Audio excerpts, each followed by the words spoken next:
va corriger l'exercice numéro 2 sur les suites de nombres. Alors, on donne la suite moins un quart, moins un demi, moins 1, moins 2. Première question. On demande de quel type il s'agit et ce que vaut la raison. Alors, on voit facilement que pour passer d'un terme à un autre, on fait chaque fois x2. Donc, si on multiplie toujours par le même nombre, c'est une suite géométrique et la raison vaut 2. Donc, U égale 2. On demande ensuite de caractériser le type de croissance. C'est une suite géométrique de raison positive, donc c'est une croissance exponentielle. Et puis si on regarde les premiers termes de la suite, on voit clairement que la suite est décroissante. Donc les deux caractéristiques, exponentielle et décroissante. Alors on demande de calculer le 15e terme, c'est-à-dire T15.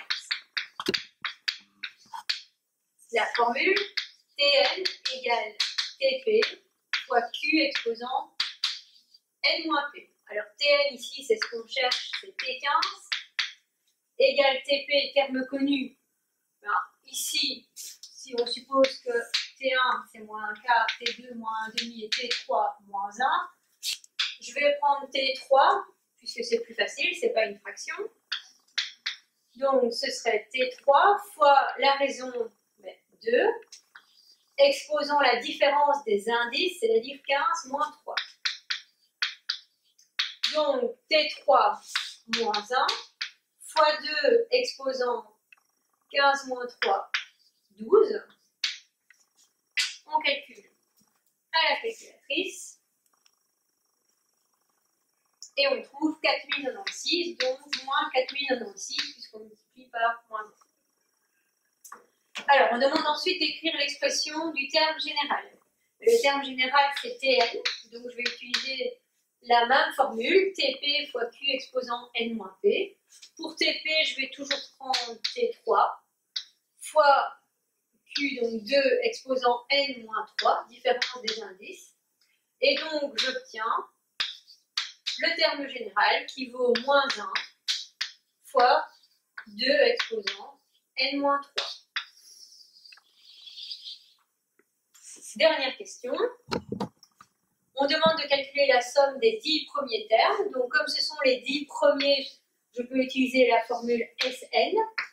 Pour une suite géométrique, cette formule vaut T1 fois 1 moins Q exposant N sur 1 moins Q.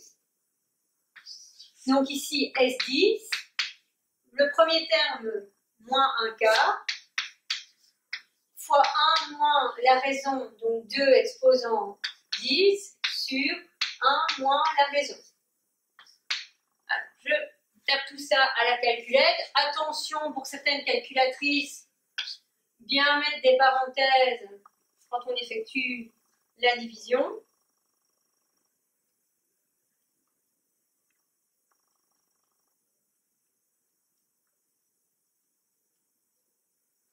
Et on obtient une somme qui vaut moins 1023 quarts, c'est-à-dire en nombre décimal, moins 255,75.